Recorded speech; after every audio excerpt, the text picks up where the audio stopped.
오늘 우리에게 주신 하나님 말씀 갈라디아서 5장 16절로 26절 말씀이 되겠습니다. 신약성경 309면입니다. 갈라디아서 5장 16절에서 26절 신약성경 309페이지입니다. 제가 봉독하도록 하겠습니다. 내가 이르노니 너희는 성령을 따라 행하라. 그리하면 육체의 욕심을 이루지 아니하리라. 육체의 소욕은 성령을 거스르고 성령은 육체를 거스르나니 이 둘이 서로 대적하므로 너희가 원하는 것을 하지 못하게 하려 함이니라. 너희가 만일 성령의 인도하시는 바가 되면 율법 아래에 있지 아니하리라. 육체의 일은 분명하니 곧 음행과 더러운 것과 호색과 우상 숭배와 주술과 원수 맺는 것과 분쟁과 시기와 분냄과 당 짓는 것과 분열함과 이단과 투기와 술 취함과 방탕함과 또와 그와 같은 것들이라. 전에 너희에게 경계한 것 같이 경계하노니 이런 일을 하는 자들은 하나님의 나라를 유업으로 받지 못할 것이요 오직 성령의 열매는 사랑과 희락과 화평과 오래 참음과 자비와 양성과 충성과 온유와 절제니 이 같은 것을 금지할 법이 없느니라. 그리스도 예수의 사람들은 육체와 함께 그 정욕과 탐심을 십자가에 못 박았느니라. 만일 우리가 성령으로 살면 또한 성령으로 행할지니 헛된 영광을 구하여 서로 노엽게 하거나 서로 투기하지 말지니라. 아멘. 이제 주님께서 세우신 사자 오세준 형제께서 성령의 열매를 율법으로 바꿔버린 한국교회라는 제목으로 말씀 전하시겠습니다. 큰 은혜가 함께하기를 기도합니다. 여러분은 진짜 구원 받았습니까? 네. 진짜입니까? 네. 제가 진짜라고 자꾸 묻는 것은요, 가짜가 더 많아서 그래요. 진짜 한번 구원 받았으면은 이 구원은 영원합니다. 그런데 구원 받았어도 죄를 지으면은, 조그만 죄라도 하나 지으면은 구원에서 탈락이다, 이렇게 주장하는 목회자들이 한국교회에 참 많습니다. 이런 목회자들은 날마다 회개해야만이 그 구원을 유지할 수 있다, 이렇게 가르칩니다. 이들은 한 번 구원은 영원하다고 가르치기 때문에 한국교회가 지금 이 지경이 됐다. 세속화되고 윤리 도덕이 다 땅에 떨어지고 신자들이 큰 뻥터리같이 산다, 이렇게 문제를 제기합니다. 한 번 구원받게 되면은 영원히 그건 안전하다, 구원이 영원하다, 이렇게 말하기 때문에 그 말을 신자들이 듣고 죄를 지어도 맘 편하게 짓고 그냥 맘 놓고 맘대로 살고 있다는 거예요. 과연 그럴까요? 진짜 구원받은 것이 아닌데 구원받았다고 믿는 신자라면 이럴 수 있습니다. 그래서 자꾸 제가 진짜라는 말을 쓰는 거예요. 왜냐하면 그냥 교회 출석하고 나 예수님 믿어요 그러면 구원받았다고 스스로 생각하는 사람이 많기 때문에 그래요. 복음이 뭔지 이해도 못했어요. 깨닫지 못했어요. 구원이 뭔지 잘 몰라요. 그냥 예수님 믿으면 구원받아요, 이렇게 그 말만 알아듣고 있는 거예요. 그런 사람이 많다는 거죠. 이런 신자는 한 번 구원은 영원하다는 말이 쉽게 죄를 짓는 요인으로 작용할 수 있을 거예요. 죄를 쉽게 생각한다는 거죠. 아, 그래, 나 예수 믿고 구원받는다고 했으니까, 난 구원받았으니까 나는 뭐 이렇게 죄를 져도 상관없어, 이렇게 스스로 생각할 수 있다는 거죠. 하지만 진짜 구원받은 신자라면 맘 놓고 죄짓거나 함부로 살지를 못하는 거예요. 진짜 구원받은 신자는 왜 함부로 살지 못할까요? 성령님이 내주하기 때문이에요. 내주라는 얘기는 내 안에 늘 계신다고 말입니다. 성령님이 내 안에 사신다는 말이에요. 구원받았다 하는 얘기는 난 예수 믿고 구원받았어요, 그 말로 끝나는 게 아니고, 진짜 구원받은 사람은 성령님이 자기 안에, 내 안에 계시는 거예요. 성령님이 임재했다, 이렇게 말을 하는 거예요. 내 안에 계신 성령님이 안에서 가만히 계시는 게 아니고 나를 이끌어 가셔요. 그걸 인도라고 하는 겁니다. 오늘 18절에 이렇게 말씀하죠. 너희가 만일 성령의 인도하시는 바가 되면 율법 아래 있지 아니하리라. 성령의 인도하시는 바가 되면, 이런 말씀을 하고 있습니다. 여기 인도하시는 바가 되면, 이건 원문에 보면은 현재형이고 수동태로 되어 있어요. 성령에 의해서 계속 인도함을 받는다는 말이거든요. 바꿔 말하면은 성령님이 우리 안에서 계속 우리를 이끌고 가신다는 거예요. 내가 능동적으로 내가 알아서 다 길을 가는 게 아니라 성령님이 인도할 때에 따라간다는 뜻이에요. 쉽게 말하면은 성령님이 우리 안에서 진리를 통해 이끌어 주실 때에 그 말씀에 순종한다는 뜻을 내포하는 겁니다. 성령님이 어디로 우리를 인도하십니까? 요한복음 16장 13절에 보면은 진리의 성령이 오시면 그가 너희를 진리 가운데로 인도하신다고 말씀을 합니다. 모든 진리 가운데로 인도하신다 그랬는데요, 이 부분을 조금 잘 이해를 해야 돼요. 모든이란 말이 성경에 참 많이 나오고 헬라어에 파스라는 단어를 많이 쓰는데, 그냥 번역대로 모든, 전체 뭐 그런 뜻이 있지만은 매일, 항상 그런 뜻이 있어요. 여기서는 즉 요한복음 16장 13절에서 모든이라는 이 말은 모든이라는 번역보다는 항상, 매일 이렇게 번역하는 것이 맞아요. 왜 그러냐면은 이 모든 진리라고 하면은 진리가 다양하다는 뜻이 되잖아요. 진리는 하나예요. 하나이기 때문에 진리지 둘이 있어도 진리 아니에요. 하나는 가짜가 되는 거예요. 그러니까 하나이기 때문에 모든 진리라 이렇게 번역을 해놓으면 아주 애매해지는 겁니다. 진리가 많은가? 이렇게 오해할 수 있단 말이에요. 그래서 여기 요한복음 16장 13절에 모든은, 원문에도 이거는 단수, 형용사로 써 있어요. 복수가 아니에요. 단수인데 이거를 우리말로 모든 이렇게 번역을 해놓다 보니 조금 오해가 되는 거죠. 그 다음에 진리라고 하는, 모든 진리 가운데로 인도한다는 것도 역시 진리도 그 앞에 정관사가 있어요. 그 진리예요. 그 진리로 인도한다. 그리고 이것도 단수예요. 진리들이 아닙니다. 단수예요. 그러니까 그 진리라는 얘기는 세상 사람들이 말하는 어떤 진리를 말하는 게 아니고 성경이 말씀하는 바로 그 진리, 그리스도, 복음, 그런 뜻을 다 함유하고 있는 거예요. 구원받아 성령이 임한 사람은 항상 성령님이 그 진리 안으로 이끌어 가셔요. 인도하신다고요. 그러니까 진리 안에, 즉 복음 안에 살도록 우리를 이끄시기 때문에 그런 사람이 어떻게 함부로 살겠냔 말이에요. 그러므로 여기 18절에서는 이런 사람을 율법 아래 있지 아니하리라 이렇게 말씀을 해요. 성령님이 진리 안으로 우리를 이끄시고 그 안에 사는 사람은 율법 아래 있지 않다. 율법 아래 있지 않다, 이 말은 어떤 뜻일까요?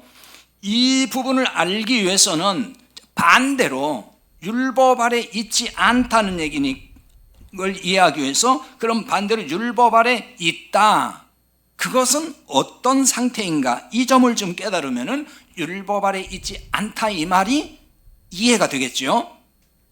갈라디아 3장 10절에 가서 보면은 무릇 율법 행위에 속한 자들은 저주 아래 있나니 그래요.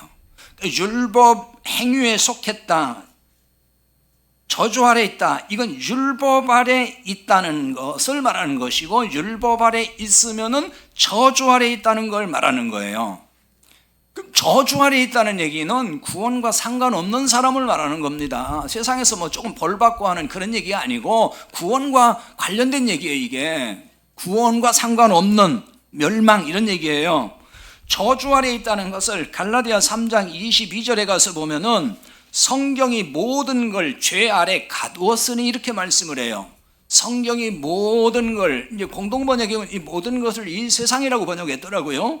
뭐 괜찮은 것 같아요. 이 세상의 모든 것, 이 세상을 죄 아래 가두었다. 이 죄 아래 가두었다는 얘기는 죄에 갇혔다 그 얘기입니다. 죄에 갇추었으니까, 죄 안에 갇혀 있으니까 저주 아래 있는 거예요. 구원과 상관없다는 얘기예요. 그걸 율법 아래 있다라고 하는 거예요. 그리고 갈라디아 4장 2절 3절에 보면은 그 아버지가 정한 때까지 후견인과 청지기 아래 있나니 이와 같이 우리도 어렸을 때에 이 세상에 초등학문 아래에 있어서 종노로 하였던 이런 말씀이 있어요. 이거는 고대 세계에 부잣집에 종들이 많았어요. 노예. 그 중에 글도 좀 알고 똘똘한 종을 통해서 부잣집 자식을 글도 가르치게 하고 뭐 학교도 데리고 다니게 하고 이런 일이 있었어요. 그걸 배경으로 해서 지금 율법과 복음을 설명하는 말씀이에요. 그때 아버지가 그 자식을 정한 때까지 후견인과 청지기 아래 있게 했다. 후견인과 청지기는 돌봐주는 사람, 그 똘똘한 노예에게 이런 일을 맡겼다는 얘기예요. 그와 같이 우리도 어렸을 때 이 세상 초등학문 아래에 있어서 종노로 타였다 이렇게 말씀해요. 우리도 어렸을 때 복음을 몰랐을 때 그 말입니다. 그때는 이 세상의 초등학문 아래에 있어서 종노로 타였다. 자, 이건 그냥 간단히 말씀드리면은 율법 아래 있었다는 얘기를 이렇게 표현을 하는 거예요. 율법의 종이었다, 죄의 종이었다는 얘기입니다. 이렇게 율법의 저주 아래 있던 우리를 건져내기 위해서 하나님이 예수님을 보내셨어요. 그게 갈라디아 4장 4절에서 5절입니다. 때가 참에 하나님이 그 아들을 보내사 여자에게 나게 하시고 율법 아래 나게 하신 것은 율법 아래 있는 자들을 속량하시고 우리로 아들의 명분을 얻게 하려 하심이라. 이런 말씀이에요. 하나님이 그 아들을 보내셨다, 예수님을 보내셨다는 말씀이잖아요. 근데 그 예수님이 율법 아래 나게 하셨다. 예수님은 율법 아래 태어나셨어요. 왜냐하면 우리를 율법의 저주에서, 율법에서 건지셔야 하기 때문에 율법 아래 오셨다는 말씀을 하는 겁니다.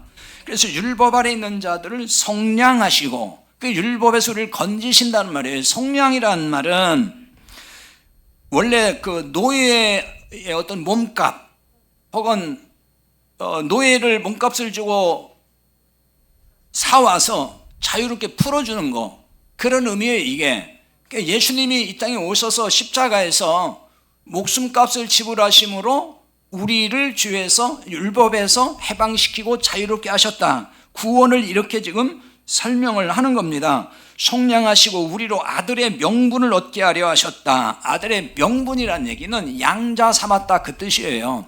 법적으로 완벽하게 하나님의 아들 되게 했다는 얘기입니다. 이것을 이제 갈라디아 3장 13절에서 이렇게 말씀을 했어요. 그리스도께서 우리를 위하여 저주를 받은 바 되사 율법의 저주에서 우리를 속량하셨으니, 그리스도께서 우리를 대신해서 율법의 저주를 받으셨고, 그러므로 우리는 율법의 저주에서 구원받게 되었다 하는 말씀입니다. 바로 지금까지 설명한 이 사실을 믿는 자가 하나님 아들의 명분을 얻는단 말이에요. 법적인 아들이 된다는 거예요. 완벽하게 하나님의 아들이 된다. 나는 딸인데 왜 자꾸 아들 아들 그래요? 이런 말 하지 마세요. 왜 아들인 거예요? 하나님의 생명 씨가 있는 사람이라 그 뜻이에요. 그걸 이해 못하고 자꾸 내 딸인데 자꾸 아들 아들 그런지 참 모르겠다고 이렇게 얘기하지 마시라고요. 자, 아들의 명분을 얻게 하셨습니다. 이것을 율법의 행위가 아니라 그리스도를 믿음으로 의롭다함을 받는다, 이렇게도 표현을 하는 거예요. 이렇게 의롭게 된 사람은 성령님이 임한 거예요. 성령님이 따로 뭐 임하고 의롭게 되는 게 따로 이루어지고 이런 게 아니고요. 동시적으로 다 이루어지는 거예요. 성령님이 임하는 거예요. 그걸 구원이라고도 하는 거예요. 그래서 갈라디아 4장 6절에 보면은 너희가 아들임으로 하나님이 그 아들의 영을 우리 마음 가운데 보내사 아빠 아버지라 부르게 하셨느니라, 이렇게 말씀을 해요. 너희가 아들임으로 하나님이 그 아들의 영, 아들의 영은 성령님을 다르게 표현한 거예요. 그리스도의 영, 같은 얘기입니다. 그 아들의 영을 우리 마음 가운데 보냈다. 아들이니까. 그래서 구원받은 사람은 하나님의 아들이고, 하나님의 아들이기 때문에 뭐가 있어요? 성령님이 내 안에 계신단 말이에요. 그 얘기를 하는 거예요. 그래서 아빠 아버지라 부르게 하셨느니라 그랬어요. 여기 부르게 하셨다, 이 말은 아버지 이렇게 그냥 부른다는 얘기가 아니고요. 이 말은 크라주라는 동사를 쓰고 있는데 아주 큰 소리로 외치는 걸 말하는 거예요. 하나님의 아들이라는 이 기쁨에서 억누를 수 없는 감정의 상태를 표현하는 것, 그걸 말하는 거예요. 아, 내가 죄인이었었는데, 내가 영원히 멸망할 수밖에 없는 자인데 하나님이 나를 아들로 삼아주셨구나, 이게 깨달아지니까, 이 믿어지니까 너무너무 벅차오르고 감격스러워서, 아 그렇군요, 하나님이 내 아버지시네요, 아버지, 이렇게 불렀단 말이에요. 이런 걸 깨닫고도 그냥 아버지 이렇게 하겠냐고요. 얼마나 기쁜데요. 그럼 이런 신자가 함부로 살겠어요? 이렇게 가슴이 뜨거워져서 아버지, 하나님이 내 아버지시네요, 이런 사람이 성령이 임해서 그렇게 지금 마음이 뜨거워지고 이렇게 사는 사람이 함부로 살겠냐고요, 마음대로. 그렇지만 육체의 욕심을 따라 살려는 충동이 오고 미혹이 올 수는 있어요. 16절 오늘 17절에 보면 이렇게 말씀을 해요. 내가 이르노니 너희는 성령을 따라 행하라. 그리하면 육체의 욕심을 이루지 아니하리라. 육체의 소욕은 성령을 거스르고 성령은 육체를 거스르나니 이 둘이 대적함으로 너희가 원하는 걸 하지 못하게 하려 함이라. 이 말씀이 참 중요합니다.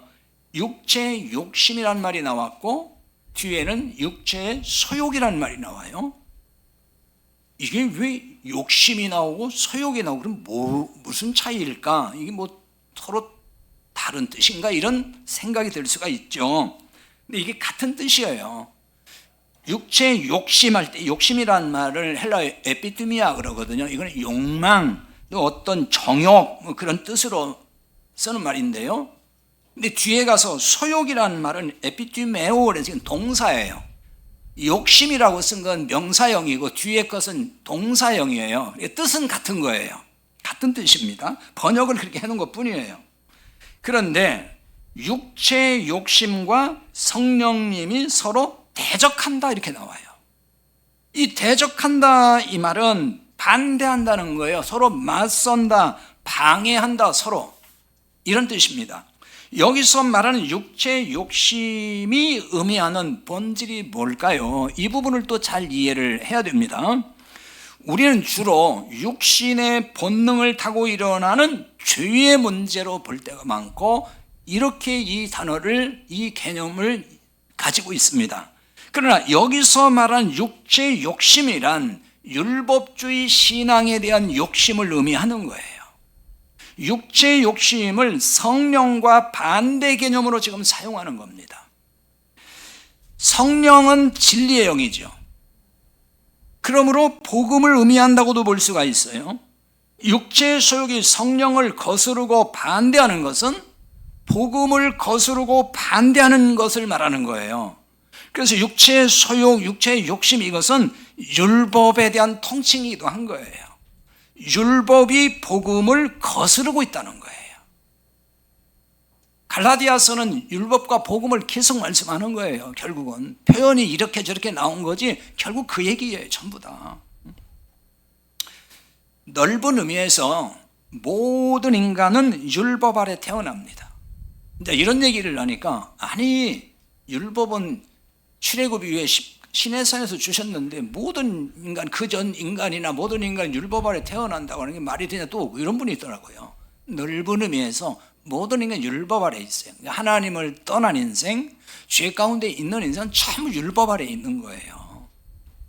사람이 만든 법이 되었든지 뭐든지 양심의 법도 다 그 율법 아래 있단 말이에요.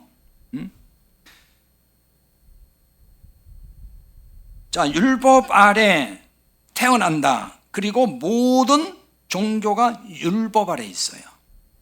모든 종교가. 이렇다 보니까 교회를 다녀도 율법주의 신앙생활이 너무나 자연스럽고 그게 딱 맞아요. 체질적으로 맞아, 체질적으로.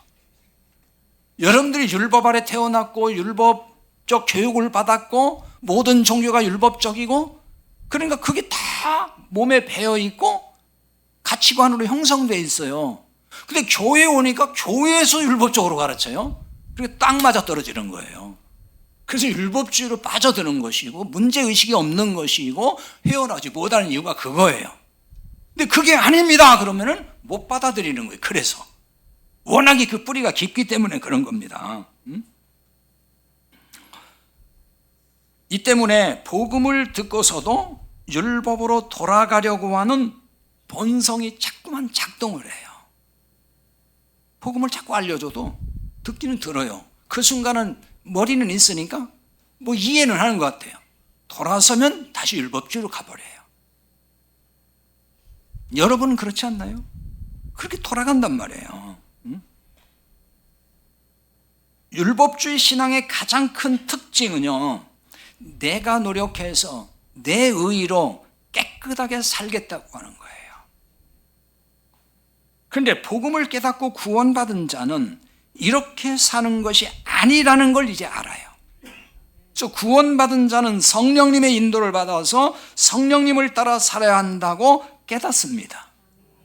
그 왜 이렇게 살아야 하는지 19절부터 21절에서 설명하는 거예요. 여기에 보면은 육체의 일은 분명하다라면서 그것이 무엇인지를 쭉 열거합니다. 그 열거한 항목은 율법 아래서 살았을 때에 어떤 일을 하면서 살았는지를 보여주는 거예요. 율법 아래 살았을 때 살아가는 모습들이에요. 자, 거기 구체적으로 뭐 있죠? 음행, 더러운 거, 호색, 우상숭배, 주술, 원수 맺는 거, 분쟁, 시기, 분냄, 당지는 거, 분열, 이단, 투기, 술 취함, 방탕. 자, 여기 이 단어, 이 용어들의 뜻을 설명을 하지 않겠어요? 그냥 여러분이 지금 그냥 이해하는 대로 그냥 알고 계세요. 이거 다 설명하려면 또 한 3, 40분은 가야 돼요. 자, 그런데 이 여러 항목이 나오고 나서 열거되고 그리고 그와 같은 것들이라고 또 나와요. 그러니까 그리고 그와 같은 것들이란 말은 앞에서 열거한 내용과 닮은 것들이 무수히 많다, 그런 얘기입니다. 이게 지금. 그러니까 이 열거된 항목 외에도 이와 비슷비슷한 것들이 이 세상엔 율법 아래 사는 사람들에게서 나타난다는 말이에요. 수없이 나타난다는 거예요. 자, 여기 열거한 항목을 육체의 일이라고 했어요. 육체의 일입니다, 이게.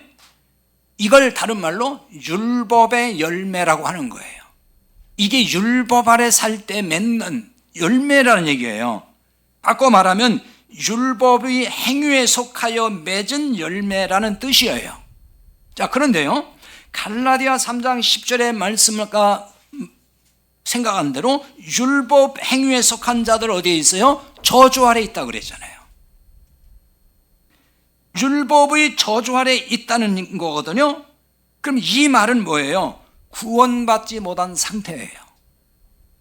율법 아래 있다, 저주 아래 있다 같은 얘기입니다. 그럼 그 아래 있다는 얘기는 아직 복음을 모르고 구원 못 받았다는 얘기예요. 그걸 율법 아래 있다 그러고 저주 아래 있다고 하는 거예요. 구원과 상관없는 사람인 거예요. 율법의 저주에서 속량하신 그리스도를 믿지 않는 자들의 상태인 거죠. 그래서 21절 하반절에 보면은 이런 일을 하는 자들은 하나님의 나라를 유업으로 받지 못할 것이요, 이렇게 나와 있어요. 지금 여기 열거된 항목들 15개인가 막 그렇게 될 거예요. 이런 항목들, 이런 일을 하는 자들은 하나님 나라를 유업으로 받지 못한다. 그 말은 뭐예요? 하나님 나라 못 간다, 그 얘기잖아요. 구원과 상관없다. 자, 그러면 이제 이 말씀들이 심각하게 여러분이 생각을 해봐야 되는 거예요. 이 말씀들을. 저도 복음을 깨닫기 전에는 이런 말씀들 때문에 고민이 많았어요. 고민이 많았다고요. 이게 도대체 이게 무슨 말일까? 그럼 나는 정말 구원 못 받았네? 이런 생각 들었다고요. 자, 왜 그런가 한번 생각을 해보자고요. 그러니까 19절에 21절의 말씀을 아까 설명한 이런 관점으로 읽어야 되는데 그렇지 않고 그냥 액면 그대로 읽으면은 이제 고민이 생기는 거예요. 이게 뭐지 이게? 그러면 이게 어떻게 되는 거야? 자, 15개 항목이라고 말씀드렸죠? 근데 이거 다 이제 뭐 하나씩 적용해서 설명하면 시간 많이 걸리니까 우리가 쉽게 생활 속에서 범하는 그 항목, 그것을 한 예로 한번 들어보자고요. 그 중에 이제 생활 속에서 우리가 많이 하고 있는 게 뭐냐면 분냄이지, 분냄. 그렇죠? 다툼, 시기. 이런 거 많이 하잖아요. 술 취함. 아, 나는 술은 마셔도 술은 안 취해요. 조금 먹으면 조금 취한 거예요. 똑같아요. 그렇게 합리화시킬 거 없어요. 한 잔 먹으면 한 잔만큼 취한 거니까. 술 마시는 걸 말하는 거예요. 자, 뭐 어떤 사람은 뭐 술 마시는 건 상관없는 분도 있지만은 그러나 살면서 자, 분쟁이라는 건 다툰다는 얘기거든요. 누군가 다퉈요. 부부간에도 다퉈요. 이웃과도 다퉈요. 시기심 안 생겨요? 나보다 이뻐도 시기심 안 생겨요? 뭐 시기심도 있고 그 다음에 또 분노, 분냄, 성질 나는 거예요. 뭐가 아니다 싶으면 막 성질 나잖아요. 그런 이런 행위를 하면은 하나님 나라를 유업으로 받지 못한다는 거잖아요, 지금. 그래서 제가 이것 때문에 고민했다고, 옛날에. 왜냐하면 저도 목회를 하면서 성질도 잘 내고 분노도 하고 막 이러고 사는 거거든요. 근데 이렇게 돼 있어요. 그러면 나는 그럼 하나님 나라 못 가겠네? 이런 생각이 드니까 갑자기 답답해지는 거예요. 야, 이게 뭐야, 그럼? 응? 아니, 믿으면 구원받는다는데 이거 이렇게 하면 하나님 나라를 유업으로 못 받는다네? 그러니까 여러분 성경 읽을 때 이런 부분들을 고민하면서 읽어야 돼요. 그런 분이 복음을 깨달아요, 보면은. 그런데 그냥 덮어놓고 말씀이 이렇게 있으니까 분내지 말아야지 뭐. 시기하지 말아야 된대. 이렇게 넘어가는 분은 복음 못 깨달아요. 자, 이게 이렇게 뭐 시기해도 안 되고 서로 다퉈도 안 되고 뭐 분내도 안 되고 그러면은 누가 구원받겠냐고요. 누가. 그렇게 안 사는 사람 어디 있냐고. 지금 여러분 여기서는 그냥 다 온순하고 착한 것 같지만은 이제 나가다 보면 또 성질 낸다고. 기분 나면 또 싸우고. 그럼 구원 못 받은 거네, 그 사람은. 그러니까 또 이렇게 얘기한다니까요. 그러니까 날마다 회개해야 되는 거예요. 이렇게 가르친다니까요. 요만한 죄라도 거짓말 이만큼 했으면 회개하고 또 회개하고 그래야 구원받는 거라고 이렇게 얘기를 한다니까요. 그럼 그게 지금 맞는 얘기예요? 생각해보자고요. 자, 시기심이 생겼어요. 시기심. 아니면 어떤 일을 보고 화가 났어요. 지금 엄청 화가 났어요. 잠자려고 누웠는데도 화가 안 풀려. 그럴 때 있죠. 잠이 안 오죠. 화가 나가지고. 그러다가 겨우겨우 잠들었어요. 그런데 어쩌다가 심장마비로 죽었어. 그럼 그 사람 회개도 못하고 죽은 거잖아요, 지금. 그러면 지옥 가겠네? 아니, 이게 진짜 구원받은 사람 놓고 얘기하는 거예요, 지금. 응? 아니, 술 한잔 마시고 음주운전 하다가, 교통사고 나서 갑자기 죽어버렸어. 회개할 겨를도 없이 죽은 거잖아요. 저 술 마셨으니까 회개합니다. 이렇게 해야 되는데, 그럼 그 사람도 지옥 가겠네요? 그러니까 이런 말씀을 문자대로 액면 그대로 이렇게 보면 안 된단 말이에요.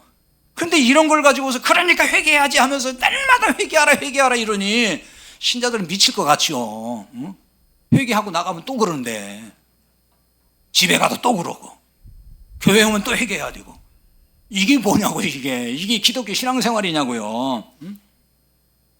그러니까 이런 말씀을 액면대로 읽으니까 날마다 회개해야 구원받는다 이렇게 오해하는 거예요. 앞서 언급했듯이 19절에서 21절의 이 죄의 항목은 율법 아래 있는 자들이 맺는 열매를 말하는 거예요. 율법 아래 있으니까 어떻게 하나님 나라를 유업으로 받겠냐고요. 율법 아래 있으면 구원 못 받은 거잖아요. 그 율법 아래 있으면 이런 열매들이 자꾸 나온단 말이에요. 그래서 구원 못 받는다 그 얘기인 거예요. 율법의 행위에 속하면 저주 아래 있기 때문에 그런 거잖아요. 응? 어려운가 보네 또 이것도. 저는 설교할 때만 솔직히 걱정스러워요. 왜냐면 끝나고 나면 엉뚱한 얘기들을 하더라고. 이해를 못하는 거예요. 이해를 깨닫지를 못하고. 지금 이것도 보니까 못 깨닫는 거죠. 지금 보니까. 저는 막 불이 나요. 그럴 때는 이걸 왜 못 깨닫고 저렇게 그냥 꿈뻑꿈뻑 이러고 있나. 참. 자, 지금 사도 바울이 갈라디아 교회에 이런 말씀을 쓰는 이유는, 그런데 왜 다시 율법주의 신앙으로 돌아가려고 하느냐, 지금 이런 얘기를 하는 거예요. 율법 아래 있는 사람들은 이렇게 율법의 열매를 맺고 결국은 구원과 상관없는데 왜 그쪽으로 가려고 하느냐, 그 얘기라고요. 갈라디아 교회에 율법주의로 돌아오라고 미혹하는 자들이 있었다고요.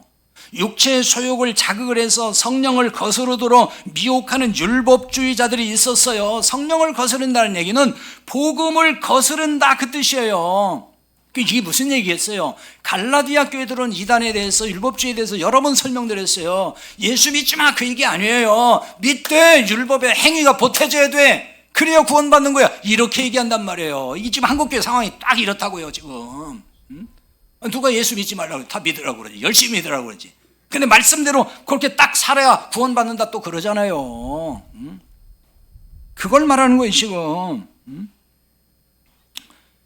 갈라디아 5장 7절 10절 말씀에 이렇게 말씀해요. 너희가 다름질을 잘하더니 누가 너희를 막아 진리를 순종하지 못하게 하더냐. 그 권면은 너희를 부르신 이에게서 난 것이 아니니라. 적은 누룩이 온 동에 퍼지느니라. 나는 너희가 아무 다른 마음을 품지 아니할 줄을 주 안에서 확신하노라. 그래요. 복음을 듣고 신앙생활을 잘했어요. 그런데 율법주의자들이 들어와가지고 누룩같이 슬금슬금 파고드는 거예요. 그래서 거기 영향을 받아요. 그래서 자꾸만 율법주의로 돌아가려고 해. 그래서 사도 바울이 얘기하는 거예요. 적은 누룩이 온동에 퍼진다. 나는 너희가 다른 아무 마음을 품지 아니할 줄 내가 확신한다. 다른 마음, 이 말은 다른 생각, 그런 얘기예요. 어떤 것에 마음을 빼앗기는 거, 그렇지 않을 줄 나는 확신한다. 이러면서 경계하는 거예요. 그러니까 율법주의자들이 미혹해도 다른 마음 품지 말라는 거예요. 그래서 16절에서 성령을 따라 행하라고 하는 겁니다. 이 부분을 킹제임스 버전 영어 성경에도 보면은 너희는 성령 안에서 걸으라 이렇게 번역되어 있어요. 성령 안에서 걸으라는 거예요. 성령을 따라 행하면 육체의 욕심을 이루지 않는다라고 말씀을 해요. 이 말을 앞서 살펴본 율법의 열매를 맺지 않는다는 표현으로 바꿀 수가 있어요. 그 대신 성령의 열매가 있다 그 얘기입니다. 그래서 율법의 열매와 이제 대조적으로 22절에서 23절에 성령의 열매를 말씀하는 거예요. 자, 여기 성령의 열매가 지금 뭐라고 하죠? 무엇이 있어요? 사랑, 희락, 화평, 오래 참음, 자비, 양성, 충성, 온유, 절제. 9가지죠. 그럼 이 열매를 누가 맺어야 한다는 거예요? 지금 우리에게 요구하는 걸까요? 우리는 다 그렇게 이해하고 있잖아요. 이 성령의 열매를 맺어야 된다고, 우리가 맺어야 될 열매라고 우리는 배워왔고 그렇게 알고 있을 거예요. 그래서 성령의 9가지 열매가 있어야만이 그게 참 신자가 되는 거라고 다그친다니까요. 이 때문에 성령의 열매를 맺겠다고 노력을 참 많이 하죠. 여러분들 그렇죠? 노력 참 많이 하잖아요. 예를 들어 볼까요? 하나씩 다 얘기하려면 뭐 또 한 30분 또 해야 되니까 안 되고요. 그러지 않아도 설교 길다고 할 텐데. 자, 사랑. 처음에 사랑이 나오잖아요. 그래서 우리가 다 사랑의 열매를 맺어야 된다 그러죠? 사랑의 열매. 사랑의 열매를 맺어야 된다. 이게 성령의 열매라 그러니까 내가 사랑의 열매를 맺어야 되는데 하고서 이제 교회를 나와요. 그런데 정말 꼴보기 싫은 사람이 항상 나와 있어요, 보면은. 아주 그냥 뒤통수만 보면 그냥 역겨워, 그냥. 미운 마음이 팍 들어요. 그렇다고 대놓고 미워할 수도 없고 싸울 수도 없고. 왜? 사랑의 열매를 맺어야 되는데. 내가 명색이 목사고 장로고 권사인데 집사인데 내가 저 사람은 그래도 내가 꼴보기 싫어도 뭐 사랑해야지, 사랑해줘야지 이래야 된단 말이에요. 그러니까 사람 앞에서 미워할 수도 없고 사랑하는 척 하는 거예요. 사랑하는 척 하는 거예요. 속으로는 지금 아니에요, 지금. 겉으로 그렇게 한단 말이에요. 그럼 그게 사랑의 열매예요, 그렇게 하니까? 아이고, 자매님 사랑합니다. 그럼 그게 사랑의 열매예요? 뭐 하나 사주면 사랑의 열매 속으로는 싫은데? 그걸 위선이라고 하는 거예요. 예수님이 바리새인 서기관이 외식자라고 했잖아요. 그 말이에요. 오래 참는 것이 성령의 열매로 나와 있어요. 오래 참는 거 인내거든요. 이 성령의 열매인데 내가 이 열매를 맺어야 되는데. 그래서 이제 교회 나와 열매를 맺겠다고 하는데도 더 성질 나는 일이 자꾸 생기네. 자기 성질을 돋구는 사람도 있어요. 그러니까 그냥 꾹꾹 참아, 꾹꾹 참아. 왜? 오래 참아야 되니까. 그게 열매니까. 막 부글거려, 마음이. 부글거리는 마음을 억누르고 참으려고 하니까 막 혈압이 급상승을 해. 응? 막 뒤로 자빠질 지경이에요. 그래도 어떻게 해요? 꼭 참고 그냥 얼굴을 이렇게 피려고 뭐 애를 쓰긴 해. 그럼 그게 오래 참는 열매예요? 그건 열매 아니죠. 그게 다 위선이란 말이에요. 뭐 이것뿐이냐고요. 실학, 화평, 자비, 양선, 충성, 온유, 절제 다 마찬가지예요. 이런 열매를 맺겠다고 애를 쓰지만 열매 있어요? 없어요. 본인이 다 더 잘 알아요. 그런 열매 없다고요. 그런데 교회 가면 성령의 열매 맺으라고 하니까 마음이 무겁고 힘들어요. 안 되는데 자꾸 하라고 하니까. 이렇게 신앙생활을 하는 것을 율법주의 신앙생활이라고 하는 거예요. 율법주의 신앙생활을 여러 가지로 표현을 해요. 이런 것도 율법주의 신앙생활인 거예요. 내가 노력해서 내 힘과 내 의의를 발휘해서 열매를 맺으려고 시도하는 거. 그게 율법주의예요. 하지만 열매가 없어요. 그래서 때로는 자책도 돼요. 내가 수십 년을 이렇게 예수 믿는다고 믿었고 맨날 기도하고 있는데 열매가 내가 없구나. 마음이 막 힘들죠. 이런 거를 율법주의다 이렇게 얘기를 하면은 반발하는 사람이 또 나와요. 그러면 성령의 열매 맺기 위해서 노력하지 말라는 겁니까?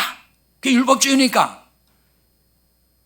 이런 사람 나온다니까요. 뭐 이따 또 안 나올지도 모르겠어요. 또 끝나고 나면은. 그럼 그 열매 맺을 노력도 하고 그래야지. 그래야 맺는 거지 뭐. 그 맺지 말라는 거예요? 노력도 하지 말라는 거예요? 노력하세요. 누가 하지 말래요. 노력해야지. 응? 그러나 열매를 한번 따보세요. 있는가 진짜. 응?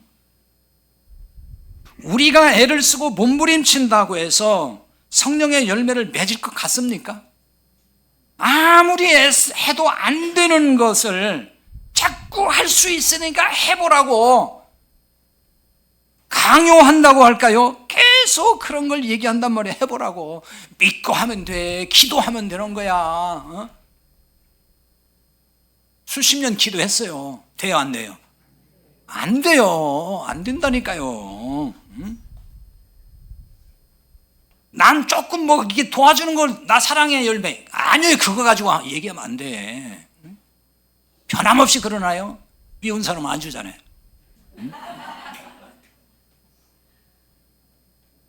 잘 생각을 해보세요.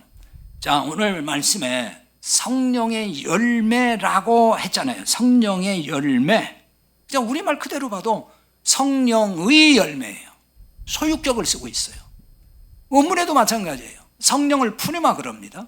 여기서는 푸뉴마토스라는 말을 써요. 이건 소유격을 말하는 거예요. 성령의. 그러니까 성령의 열매니까, 그리고 열매는 주격 명사로 되어 있어요. 그러니까 이 열매가 누구 거라는 얘기죠? 성령님의 거라는 얘기예요, 지금. 성령님의 열매니까. 성령님 거예요, 이게. 그러니까 또 바꿔 말하면 누가 맺은 열매라는 거예요? 성령님이 맺은 열매인 거예요. 내가 맺은 열매가 아니라 그 뜻이에요. 그런데 마치 내가 맺어야 될 열매로 우리는 인식하고 있어요. 내가 맺어야 될 열매. 아니라고요. 그럼 내가 맺을 열매라면 거기다 뭐라고 해야 돼요? 우리가 맺어야 될 열매는 사랑과 실학과 오래 참음과 이렇게 나와야 되잖아요. 여러분이 맺어야 될 열매는 사랑이고 실학이고 화평이고 오래 참음 이렇게 나와야 되잖아요. 그런데 지금 성령의 열매 이렇게 나오잖아요. 성령의 열매. 제가 지금 틀린 말 하는 거예요, 지금?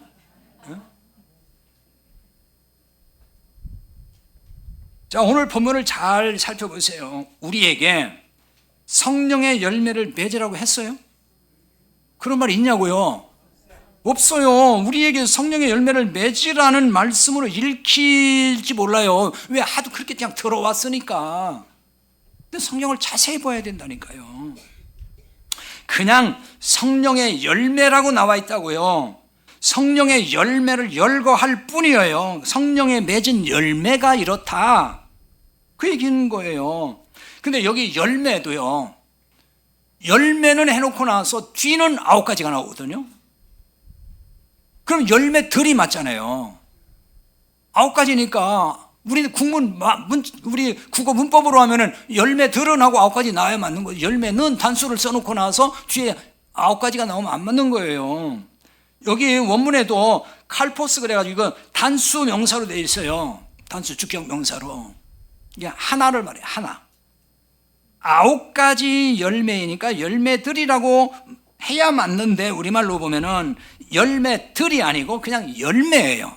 그러니까 이 말은 성령의 열매 9가지가 한 덩이라는 뜻이 되는 거예요. 조금 이해를 돕기 쉬운 얘기로 말씀드리면은, 자, 포도 한 송이가 있어요. 하나잖아요, 한 송이. 한 송이라 그러죠. 근데 거기에 포도알이 많이 달려있잖아요. 그러니까 성령의 열매는 하나인데 거기에 9가지 그 요소가 다 있다 그 말이에요. 하나의 열매에. 그러니까 여기 열거된 성령의 열매는 성령님이 성령을 따라 사는 성도에게 주시는 선물이에요. 그러니까 우리에게 이 열매를 맺으라고 하는 율법 조항이 아니라 그 말이에요.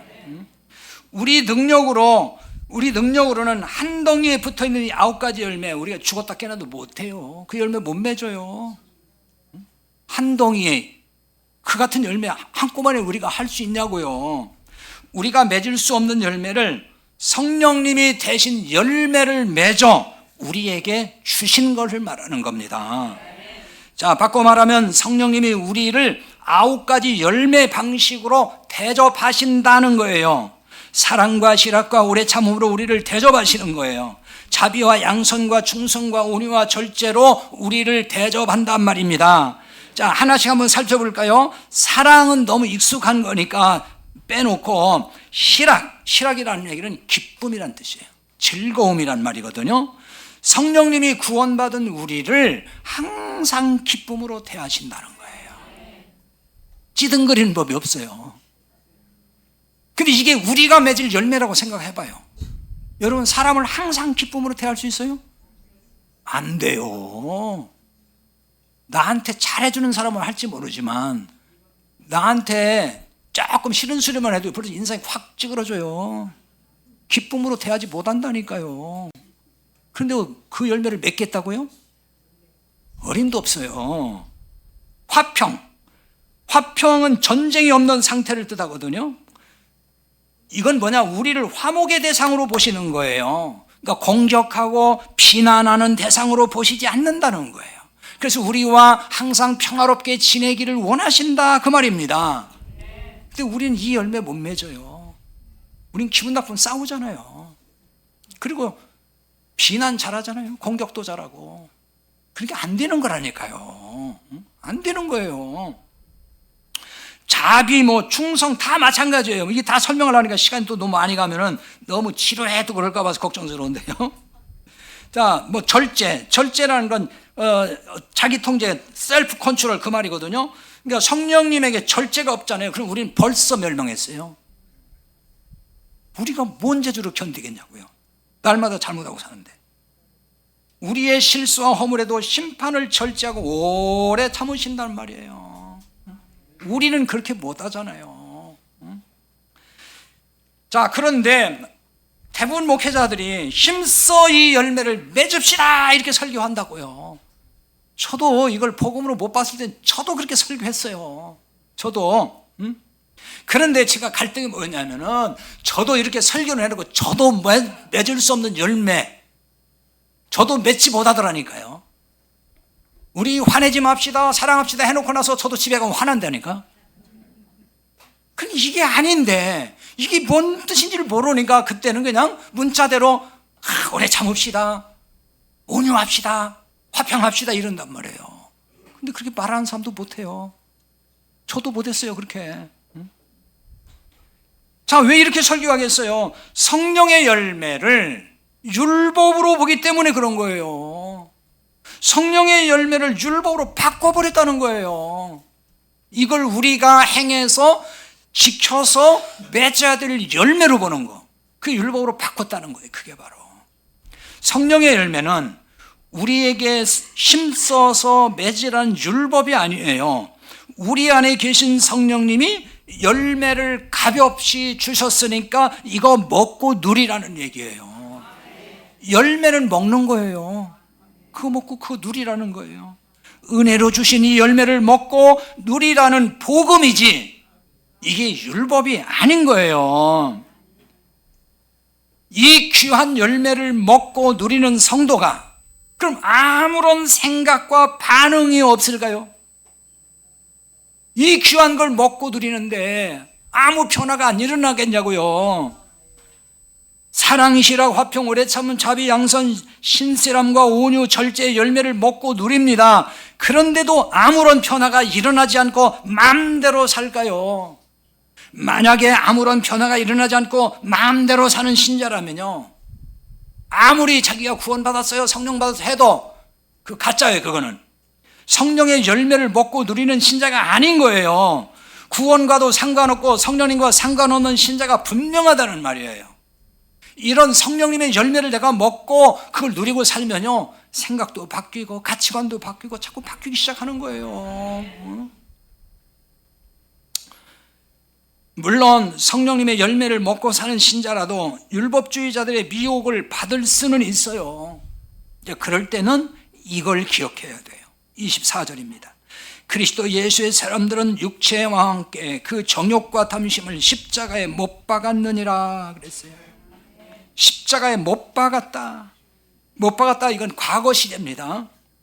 그리스도 예수의 사람들, 구원받은 사람들이란 말이에요. 구원받은 사람들이 이미 십자가에 못 박아 죽은 자예요. 그걸 말씀하는 거예요.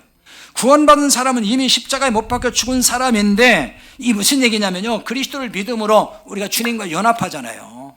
그걸 세례라고도 해요. 그 연합한 것을 십자가에 죽은 것으로 간주하는 거예요. 왜? 주님과 연합했기 때문에. 주님이 십자가에 죽으셨잖아요. 그것과 합하여 내가 죽은 것이고 주님이 다시 부활하신 것처럼 나도 다시 사는 거, 그걸 구원이라고 한다고요.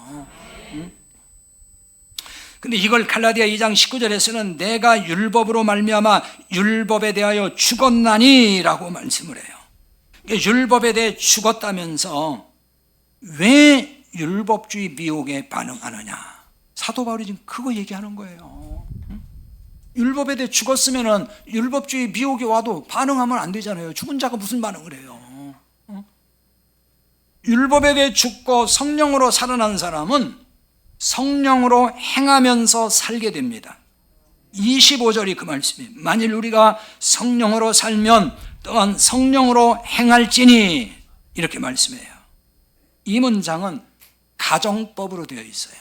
그게 이런 얘기인 거예요. 성령으로 산다면, 우리가 정말 성령이 임해서 그 성령으로 내가 살아났다면, 그 성령으로 내가 살고 있다면, 그러면 성령으로 행해야 되지 않느냐, 그 얘기예요. 그런데 왜 성령으로 산다면서 왜 율법으로 돌아가려고 하느냐, 그 얘기인 거예요, 이게. 행할지니 그랬거든요, 여기. 성령으로 행할지니. 이 행할지니, 이 말은 어떤 뜻이냐면은 열을 지어서 행진한다는 뜻이에요. 왜 군인들 열병할 때 행진하잖아요. 오와 열을 쫙 맞춰가지고. 그 열을 지어 행진한다는 뜻은 혼자가 아니고 공동체라는 의미를 담고 있는 거예요. 함께 하는 거니까. 전체, 공동체. 그러니까 성령님의 인도를 받는 사람이라면은 공동체의 지체들, 그 공동체의 지체들은 복음적인 공동체 지체를 말하는 거예요. 율법 아래 있는 거 아니에요. 그 복음으로 사는 그 지체들과 그 교회 공동체와 보조를 맞추라, 그 말이에요. 그런데 왜 율법주의에 미혹받아 공동체 대열에서 벗어나느냐, 그 얘기입니다. 율법주의로 자꾸 빠져나가려고 하니까 그 대열을 벗어나는 거거든요. 자, 이렇게 쭉 전체가 열을 맞추어 가지고 행진하고 있습니다. 그런데 한 사람이 툭 삐져나와 가지고 옆에서 혼자 걷고 있습니다. 어떻게 되는 거죠? 사람들이 다 오겠죠. 눈에 확 띄겠죠. 지금 그 얘기한 거예요. 그런 일 하지 말으라는 거예요. 이게 율법주의라는 얘기예요. 자, 남들 똑같이 가고 있는데 혼자만 툭 삐져나가 있어요. 그러면 눈에 딱 띄죠. 주목받아요. 율법주의는 주목받는 걸 좋아해요. 박수 받는 거 좋아하고. 그래서 그런 사람들은 무슨 맛으로 교회 생활하고 교회 나오는지 아세요? 아유, 권사님 최고, 권사님 최고, 뭐 이런 거. 이 맛에 나온다고, 이 맛에. 그런 분들은 이거 안 해주면 그 다음에 이제 또 기가 쭉 빠져가지고. 여러분, 그게 율법주의 신앙생활인 거예요. 복음으로 신앙생활하는 사람은, 그리스도와 함께 내가 사는 사람은 이런 거 필요 없어요. 예수님 보고 그 예수님 때문에 내가 교회 나오고 봉사하고 충성도 하고 이러는 거지. 조금만 잘하면 이거 받고 좋아가지고 그것 때문에 하는 건, 그게 율법주의 아래 있는 거예요. 그게 바로 성령의 열매를 내가 맺을 율법으로 알면은 바로 이런 신앙생활이에요. 내가 맺어야 되니까. 그게 율법주의란 말이에요. 내 노력과 의와 공로를 통해서 열매를 맺으려는 것이기 때문에 그런 거예요. 성령의 열매는 내가 맺을 율법이 아니라 하나님이 은혜로 주신 선물이에요. 여러분, 한 주간도 이 선물로 주신 성령님의 그 열매를 마음껏 먹고 누리면서 자유롭기를 바랍니다. 오늘 말씀 붙들고 함께 기도하겠습니다.